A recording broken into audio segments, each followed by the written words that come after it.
세겜과 르키와 아니암이었더라. 아멘. 역대상 7장 14절부터 19절까지 본문입니다.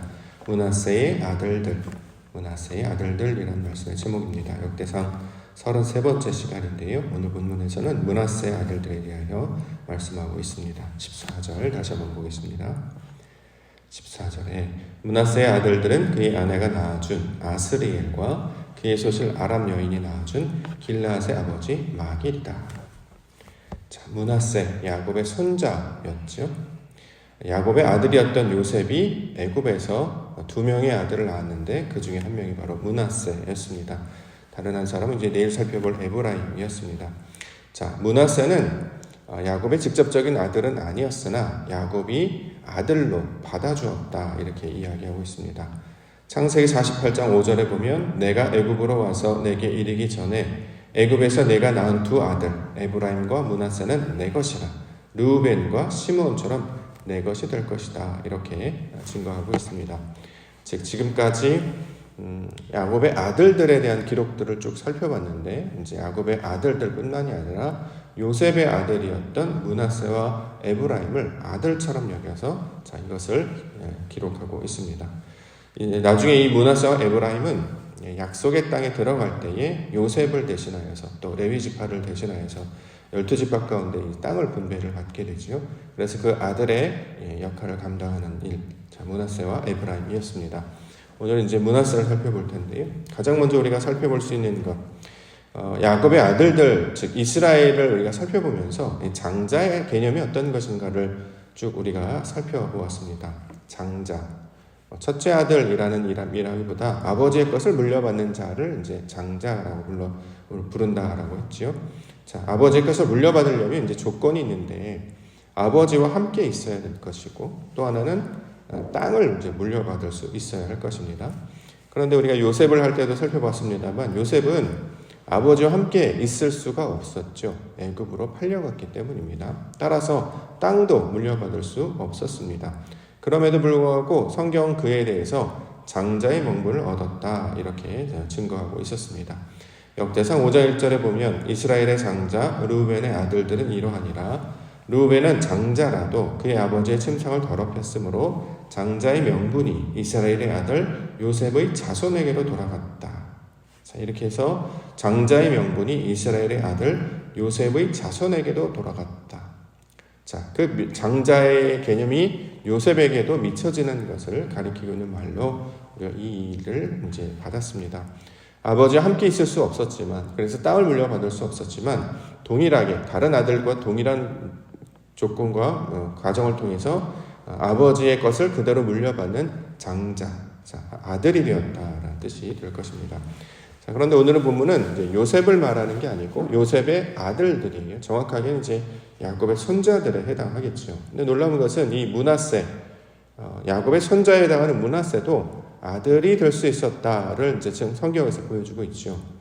므낫세는 애굽에서 태어난 사람이었습니다. 그렇기 때문에 말도 다르고 생각도 다르고 그의 행동도 다르겠죠. 우리로 따지면 외국에서 태어난 한국 아이, 미국에서 태어난다거나 일본에서 태어난다거나 중국에서 태어난 2세들을 가리키는 말이잖아요. 그러면 거기서 나고 자랐기 때문에 말도 그 나라 방식을 따라가게 되고 생각도 또 행동하는 것도 다 외국인처럼 살아갑니다. 외모만 비슷할 뿐이지 생각과 개념은 완전히 이제 다른 나라 사람이었다는 거죠. 그럼에도 불구하고 므낫세는 야곱의 아들들처럼 자 이제 장자의 명분, 즉 아들로 여김을 받는 자로 소개하고 있습니다. 이것을 통해서 얻을 수 있는 교훈은 이제 하나님의 은혜가 어떻게 펼쳐지는가를 우리 가운데 보여주고 있는 것이죠. 원리로 따지면 또 옛사람의 방식대로 따지면 아들이 될 수 없었습니다. 그러나 하나님께서는 그 아들이 될 수 없는 자를 아들로 받아주시는 것이고 백성이 될 수 없는 자를 백성으로 받아주신다라는 것입니다. 이처럼 하나님의 은혜는 주권적인 역사로 말미암아 혈통과 신분과 세계를 떠나서 무조건적인 사랑으로 말미암아 긍휼로 말미암아 아들 삼아주시는 분임을 성경은 이야기하고 있습니다.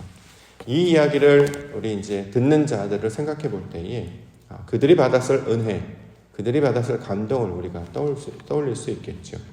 우리가 역대기를 계속해서 살피고 있는데요. 역대기, 바벨론 포로에서 돌아온 자들 아닙니까? 자, 바벨론에서 태어난 사람들도 있었을 것이고 또 거기서 자랐던 사람들도 있었을 것입니다. 아버지가 유대인이었으나 자기는 바벨론 땅에서 태어났기 때문에 바벨론의 말과 행동과 관습을 따라 살던 자들이었죠. 그들이 부모를 따라 또는 동료를 따라서 유대로 돌아왔을 때, 예루살렘으로 돌아왔을 때 그들에게 전달해준 복음의 소식은 너희도 하나님의 백성이 될 것이다. 이렇게 므낫세를 아들로 받아주셨던 하나님께서 우리들도 하나님의 아들들로 받아주실 것이다. 자, 이렇게 이제 복음의 소식을 전하고 있는 것이죠. 지식도 없었습니다. 물려받은 땅도 없었습니다. 그럼에도 불구하고 하나님은 하나님의 인자와 긍휼하심으로 그들을 아들로 받아주셨습니다. 자, 이렇게 성경의 기록함을 통해서 하나님의 은혜가 무엇인지, 그의 은총이 무엇인지를 가르쳐주고 있다라는 거죠. 이것은 저와 여러분들에게도 복음의 소식이 될 수밖에 없겠죠. 우리는 유대 사람이 아니었습니다. 이스라엘 사람도 아니었습니다. 복음이 흘러서 우리 땅 가운데 이제 미쳐지고 우리도 하나님의 복음의 소식을 듣게 하셔서 그 장자의 명분, 즉 아버지의 형상을 이어받은 하나님의 아들들이 되게 하시는 권리로 저와 여러분들을 불러주셨다라는 거지요. 그래서 하나님을 알게 하시고 이제 생명책에 기록되는 이스라엘의 총의 이름 가운데 우리들을 불러주신 것입니다. 자, 가장 먼저 그 은혜를 기억하고 아버지의 나라, 그 은혜의 백성 되게 하심을 감사합니다 라고 하며 기록 가운데 나아가는 시간이 되어야 할 것입니다. 이 동일한 내용이 그 다음에 나오는 아들의 이름을 통해서도 설명하고 있습니다. 15절, 마길은 훗빔과 숫빔의 누이 마아가라 하는 이에게 장가 들었더라. 므낫세의 둘째 아들의 이름은 슬로브앗이니 슬로브앗의 딸들만 남았다. 자, 마길에 대해서 설명하고 있는데 마길이 누구냐면 14절 하반절에 보면 그의 소실 아람 여인이 낳아준 길르앗의 아버지다 이렇게 소개를 하고 있습니다. 그렇죠? 그의 소실 아람 여인이 낳아준 길르앗, 또 그의 아버지라는 말이에요. 자, 지금 이 마길은 소위 말해 아람 여인으로 낳은 소실이다 이렇게 이야기합니다. 할아버지였던 야곱의 때까지만 해도 아내를 얻을 때 이방 민족 백성을 얻지 못하고 이스라엘 백성들 가운데서 찾을 것을 권면했죠. 그래서 야곱은 삼촌집에 찾아가서 이제 레아를 이제 아내로 맞이하게 됩니다. 자, 주변에 있는 다른 이방 민족을 아내로 삼지 아니하고 같은 혈족이었던 자들 가운데서 이 아내를 삼게 해 주셨습니다. 그런데 이제 요셉의 때 또 이제 그 아들을 후손 때 이렇게 이 사람들은 어쩔 수 없이 외국 사람과 이방인 사람과 이제 결혼을 해서 가정을 꾸릴 수밖에 없었는데 이제 그들도 하나님의 족보, 이 혈통과 계복 가운데 들어오게 해 주셨다라는 거죠.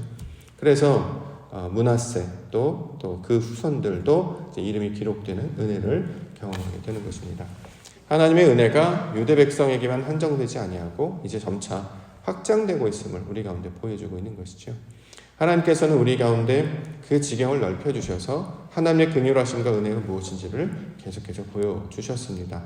이렇게 율법을 통해서 또는 어떤 규정을 통해서 하나님의 뜻을 나타내 주셨지만 그 안으로 우리를 들어오게 하시고 그 안의 흑성으로 채워지게 하셔서 이제 이방 민족들도 하나님의 백성의 계복 가운데 들어올 수 있도록 그 길을 열어주시는 것이죠.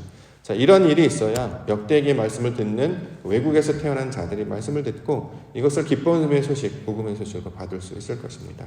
자, 그래야 해서 점차 하나님의 백성의 그 영광이 무엇인지를 경험케 해주신다는 거죠.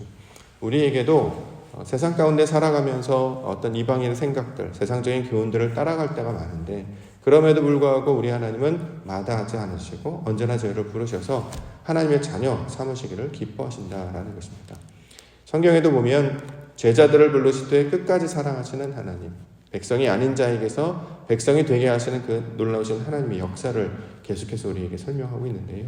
자, 이것이 역사와 인물로도 우리 가운데 전달하고 있습니다. 그렇기 때문에 우리가 믿음을 가지고 포기하지 아니하고 이방 민족 가운데 나아가 하나님의 영광이 무엇인지 알게 하여 주시옵소서. 그래서 하나님을 알지 못하는 저들에게도 하나님의 백성이 되임을 그 은혜와 기쁨의 길이 열려 있음을 알게 하셔서 하나님의 거룩한 백성으로 부르심을 받게 하여 주시옵소서. 우리가 이렇게 기도 가운데 나아가야 할 것입니다. 므낫세를 살펴보고 있는데요. 므낫세, 이름의 뜻도 우리가 이해할 수 있어야 되겠죠. 므낫세, 사전적인 의미는 잊다, 잊어버리게 하다라는 뜻을 가지고 있습니다. 창세기 49장 51절에 보면 요셉이 그의 장남의 이름을 므낫세라 하였으니 하나님이 내게 내 모든 고난과 내 아버지의 온 집을 일을 잊어버리게 하셨다. 자, 따라서 그것을 므낫세라는 이름으로 지었다라고 합니다. 자, 고난을 잊어버리고 아버지의 집을 잊어버린다라고 하는 것은 세상에서 나타나는 어떤 역경이나 어려움들, 이런 것들을 잊어버렸다라는 뜻도 될 것이고요. 무엇보다 사람이 가지고 있는 어떤 관념적인 습관들, 또 우리가 가지고 있는 어떤 유전들 있지 않습니까? 사람의 생각들, 사람의 방식들을 잊어버렸다라는 것이고, 하나님의 것을 이제 깨달아 알게 되었다라는, 반대말로는 하나님의 뜻을 깨달아 알게 되었다라는 뜻으로 우리가 이것을 받을 수 있습니다. 세상의 고통을 다 잊어서 하나님만 기억하게 하셨다. 이것도 이제 말이 되지요. 그렇게라도 이해할 수 있습니다. 근데 무엇보다도 이 므낫세라고 하는 것은 말씀으로 주시는 하나님의 뜻을 내 안에 새기게 된 것을 가리키고 있는 말이기 때문에 육신의 어떤 방식들, 사람의 생각들을 뛰어넘어서 사람의 생각으로는 그렇게 될 수 없다. 사람의 경험으로는 그런 일이 있을 수 없다라는 그 한계 가운데 있었는데, 이렇게 자신의 한계를 다 무너뜨리고 하나님의 것을 받게 하시는 은혜를 가리키고 있는 말이 이 므낫세라고 하는 이름이 가지고 있는 뜻이 되고 있습니다. 우리에게도 이렇게 하나님의 것들을 기억하도록 우리로 말씀을 날마다 가르쳐 주시죠. 하나님의 말씀을 우리 가운데 가르쳐 주시는 것은 자꾸 우리가 이제 붙잡으려고 하는 사람의 생각들, 사람의 방식들을 자꾸 내려놓게 하시기 위한 목적입니다. 사람의 생각을 붙드는 것이 진리가 아니고 하나님의 뜻을 붙드는 것이 진리가 되기 때문에 날마다 사람의 일은 잊어버리고 또 하나님의 일을 붙잡게 하여 주시옵소서. 자, 이것을 이제 적용하게 되면 과거의 일, 옛사람의 일, 나의 육신된 생각을 자꾸 버려야 한다라는 것입니다. 하나님께서는 놀랍게도 이 망각, 잊어버리게 하다라는 뜻으로 우리를 새롭게 하셨는데요. 그 잊어버리다라고 하는 것은 사람의 것들, 옛 것들, 과거의 것들, 우리는 늘 과거에 붙잡혀서 살기 때문에 이것들을 끊어내고 살게 해주셨습니다. 놀랍게도 이 므낫세와 에브라임은 애굽에서 계속 살지 아니하고 약속의 땅으로 들어가서 땅을 분배받게 되지요. 이것이 바로 소망이 되며 그들의 인생의 꿈, 기도 제목이 될 것입니다. 저와 여러분들도 동일한 은혜로 하나님의 백성 되게 해주셨는데, 특별히 말씀으로 하나님의 약속을 붙들고 소망 가운데 나아가는 자들 되게 하시고, 애굽에서 비록 태어났으나, 비록 이방의 모습으로 태어났으나 육신의 모습대로 살아가지 아니하고 하나님 부르신 그 은혜대로 말씀을 따라 살게 하신 것, 마침내 허락하시는 그 땅을 분배받는, 그래서 옥토를 이루는 우리 거룩한 성도와 교회가 되게 하여 주시옵소서. 이렇게 기도 가운데 나아감으로 하나님의 백성으로 살아가시는 우리 믿음의 날 되시기를 주의 이름으로 간절히 축원합니다.